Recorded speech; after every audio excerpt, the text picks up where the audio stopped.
호들갑을 막 떨게 만들어야 우리가 생존에 유리하니까.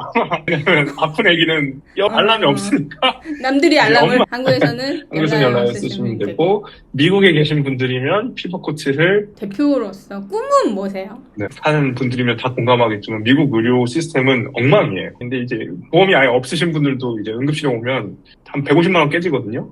미국에서 또 돈 안 내고 튀는 환자들이 되게 많고. 진짜?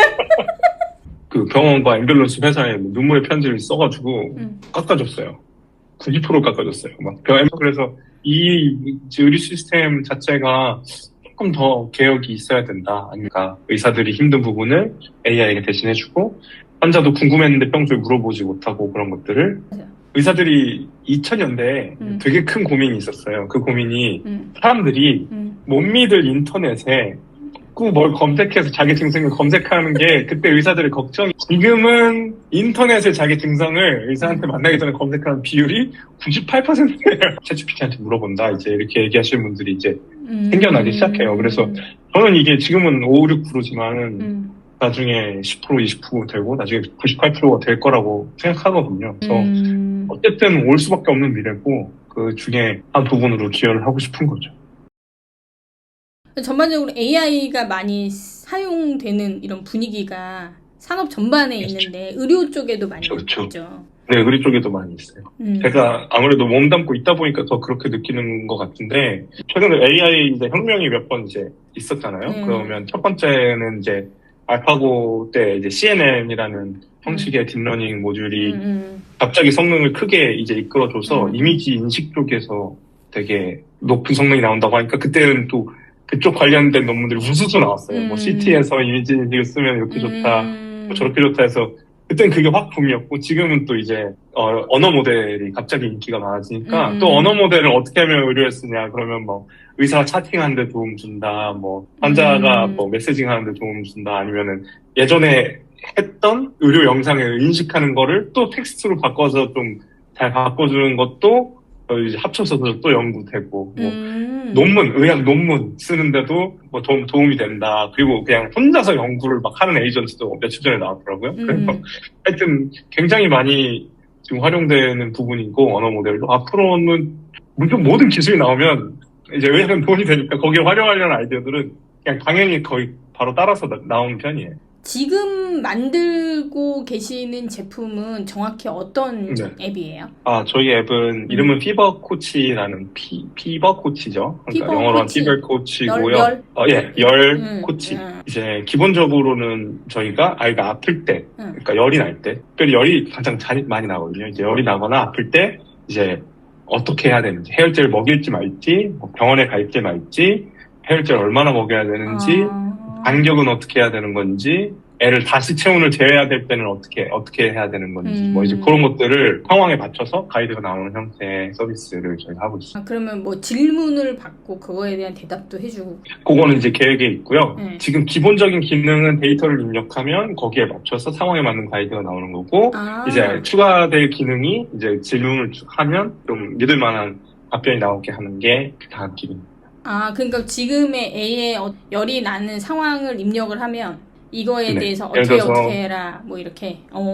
맞습니다. 체온이 뭐 지금 몇 도 이렇게 체온 입력한 칸이 있어요. 체온을 거기에 이렇게 입력하면 지금 미열이네요 이렇게 나오면서 뭐 해열제를 먹이셔도 괜찮습니다 이렇게 나오고, 아니면 좀 미열이 너무 낮으면 해열제를 굳이 먹일 필요는 이제 없지만 해열제를 절대 먹이지 말라는 얘기는 안 하고요. 그래서 해열제 뭐 먹일 수 있는 온도는 어디까지고, 뭐 혹시 나이가 뭔가 위험한 나이, 열이 나면 안 되는 나이면은 그런 집에서 하는 메시지보다는 이제 그런 병원에 가라는 메시지가 대신 나오고.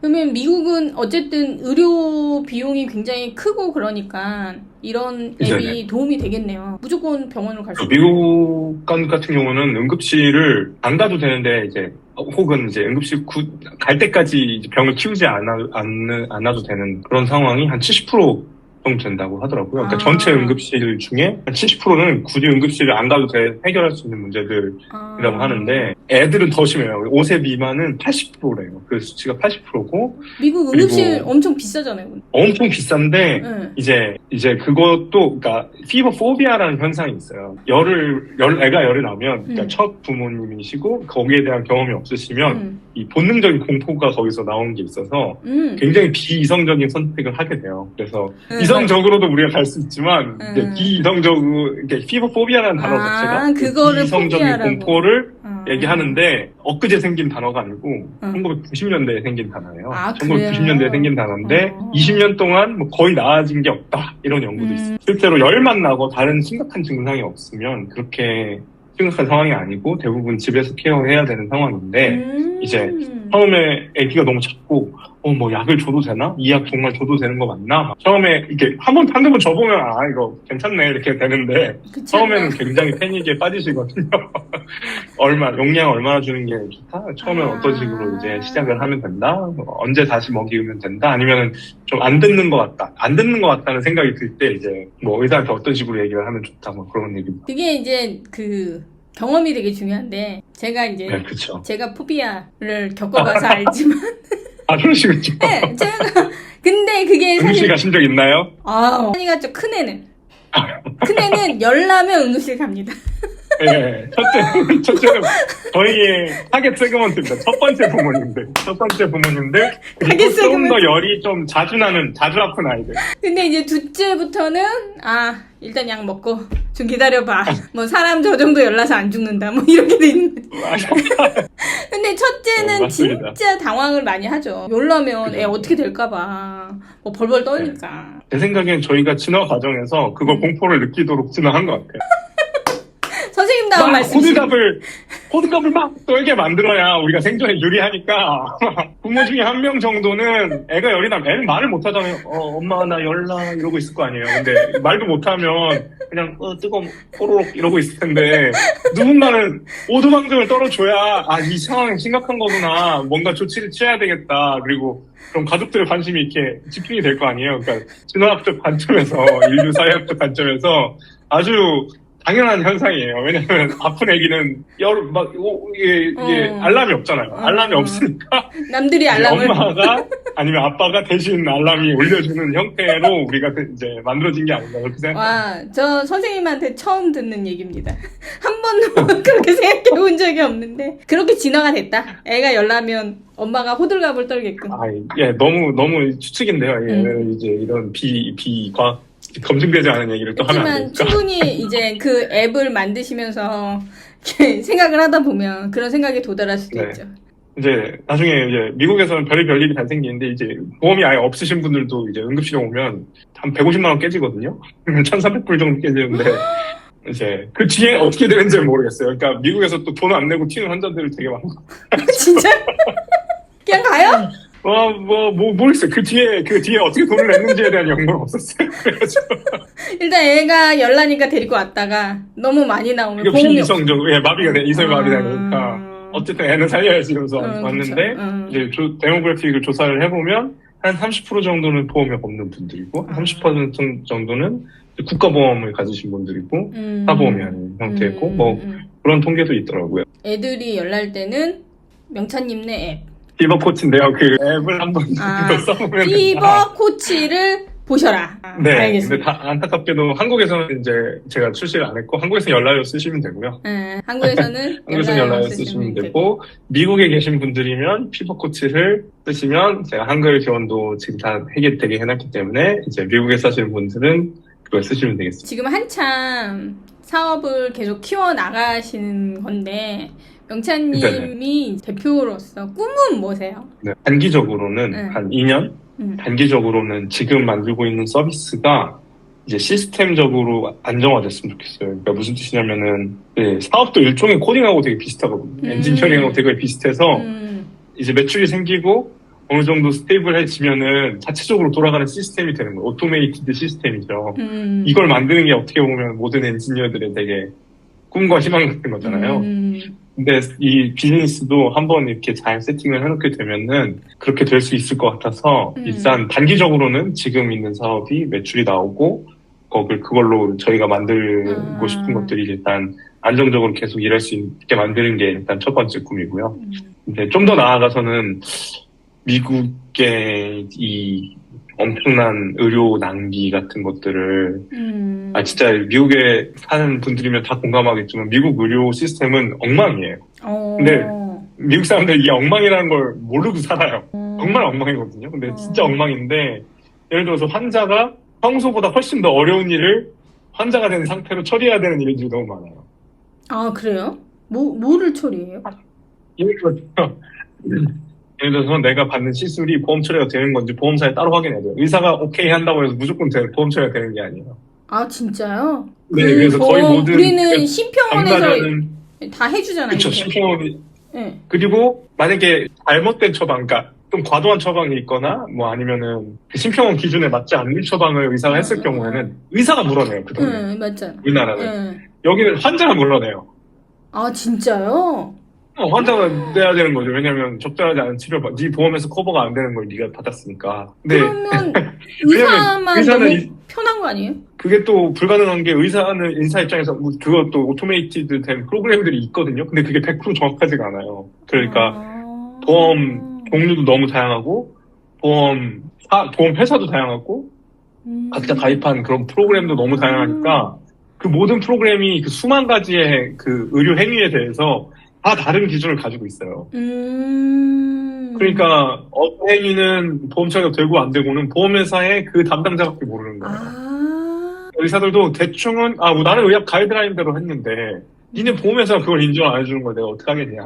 약간 그렇게 되는 거죠. 그게 다 케이스 바이 케이스로 다르구나. 그렇죠. 예. 그래서 그러면 환자는 내가 아픈 상황인데 의사를 일단 올바른 의사를 찾아가는 것도 쉽지 않고 내가 받은 시술들이 다 이게 보험 처리가 되는지 보험회사에 따로 확인을 해야 되고 그것도 한두 푼 드는 문제가 아니라 훨씬 큰 문제니까 평소보다 훨씬 더 스트레스 받는 상황이잖아요. 우리가 사실 물건 100만 원짜리 물건 하나 사는 것도 엄청 스트레스 받으면서 고르는데 그런 일이 병원에서는 수없이 많이 일어난단 말이에요. 그리고 우리는 다 그게 얼마짜리인지 모르잖아요. 심지어 가격이 협상이 가능해요 또. 내가? 뭐 자동차 사? 참고로 가격은 보험사랑 협상하는 게 아니라 또 의사랑 병원이랑 협상해야 돼요. 진짜요? 내가 의학적인 지식이 하나도 없는데?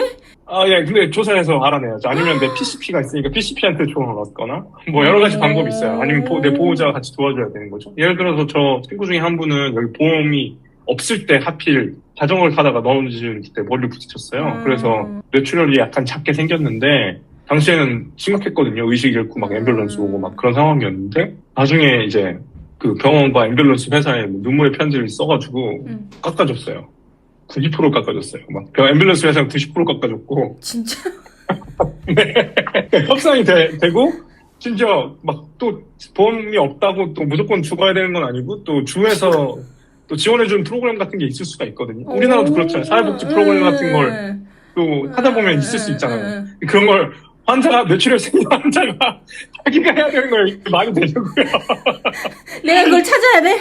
네네, 그렇죠. 와, 무섭다. 아니, 되게 이상하죠. 네, 이상하죠. 되게 상황이 힘드네요, 생각보다. 네, 환자가 아닌 상황에서 하는 것도 되게 힘든데 환자가 된 상황에 하는 거는 사실 거의 불가능하죠. 그래서 보호자가 있는 게 되게 중요한 거고 보호자 중심으로 많은 의료 시스템이 돌아가고 환자들이 잘못되면 그래서 대부분 그냥 노동력을 상실하는 결과로 이어져요. 그러면 파산하게 되는 지름길인 거죠. 의료적인 문제가. 그래서 미국의 이런 의료 시스템. 근데 문제는 이게 말이 안 되는 시스템인데 시스템이라고 부르기도 좀 창피할 정도로 많이 제 생각에는 안 좋은 상태인데 모르죠. 이제 미국에서만 살아서 미국에서 자라는 사람은 당연히 목숨보다 소중한 게 어딨어. 그럼 목숨값은 되게 비싸니까 비싼 값을 내는 게 당연하다고 생각해요.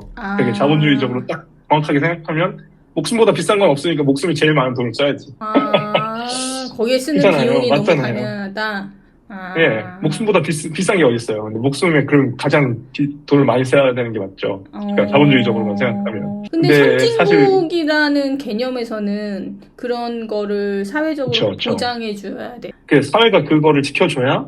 아니, 왜냐면 이 사람이 일을 해야 그 돈을 갚을 거 아니에요. 그 가치를 다시 생산할 수 있잖아요. 근데 노동력을 그냥 상실해버리니까 아프면은. 그러니까 이거는 어떤 안전장치의 개념으로 이제 저희가 많이 받아들여야 되는 거죠. 그래서 그게 저는 올바른 방향이라고 생각하는데, 이제 미국의 어떤 오버헤드 중에 하나는 이제 의료소송이나 이런 것 때문에 의사들이 환자를 보는 데만 시간을 쓰는 게 아니라 그 차트를 작성하고 그걸 디펜시브하게 만드는 데 시간을 되게 많이 쓰거든요. 실제로 환자 보는 시간과 차트 쓰는 시간이 거의 비슷해요. 나중에 자기가 소송을 당할 수도 있고 이게 문제가 될 수 있고. 그러니까 예, 그쵸. 내가 어떻게 뭘 설명했고 환자한테 무슨 얘기를 들었고 내가 그걸 어떻게 설명했으니까 나는 이 치료를 했다 이런 것들을 근거 자료로 아주 상세하게 적어야 돼요. 예, 근거 자료처럼. 그 차트를 쓰는 시간이 환자 보는 시간보다 더 길다고, 그러니까 더 길은 건 아니죠. 거의 비슷하다고 이제 하더라고요. 한국은 차트 이런 식으로 예전에는 이제 지금은 시스템에다 쓰지만 옛날에 차트 보면 못 알아보겠어요. 한국은 의사 혼자만 알아보게. 일부러 못 알아보게 쓴다기보다는 약자로 쓰는 거 좋죠. 그러니까 나만 어쨌든 기억할 수 있으면 되니까 속기 쓰듯이 그냥 따닥따닥따닥 약자로 쓰면 나중에 이제 그거를 환자가 요청을 하면 그거를 좀 평문으로 다시 구성하죠. 의뢰, 치료, 의뢰해서 이러면서 그거를 알아낼 수 있게 다시 쓰는데 이제 뭐 문제는 있겠지만은 저는 환자 보는 그 차트 쓸 시간에 환자를 좀 더 보는 게 더 맞지 않나 이제 그런 생각을 하는 거죠. 그래서 이 의료 시스템 자체가 조금 더 개혁이 있어야 된다 아니면 혁신이 있어야 된다고 생각하고 저는 그 중간에 아직 인공지능에 대한 기대치가 굉장히 낮잖아요, 사람들이. 그래서 다행히 기대치가 높으면은 또 비슷한 라이어빌리티 문제가 생길 수가 있는데 아직은 기대치가 낮기 때문에 기대치가 낮을 때 이런 부분을 저희가 조금씩 바꿔나갈 수 있지 않을까. 의사들이 힘든 부분을 AI에게 대신해주고 환자도 궁금했는데 평소에 물어보지 못하고 그런 것들을 더 많이 자주 더 물어볼 수 있게 해주면은 우리가 훨씬 더 나은 시스템을 가질 수 있지 않을까 그렇게 생각합니다. 되게 좋을 것 같아요. 근데 저는 올 수밖에 없다고 생각해요, 이런 미래. 옛날 얘기를 하나 하면은 말씀하세요. 의사들이 2000년대에 되게 큰 고민이 있었어요. 그 고민이 사람들이 못 믿을 인터넷에 자꾸 뭘 검색해서 자기 증상을 검색하는 게 그때 의사들의 걱정이었어요. 어디서 쓸데없는 소리를 자꾸 들어와서 헛소리를 하는 것 같으니까 아니 이 인터넷이 문제야. 인터넷에 이거 의료정보 검색하게 이거 해도 되는 거 맞아? 막 그게 그때 의사들의 고민이었어요.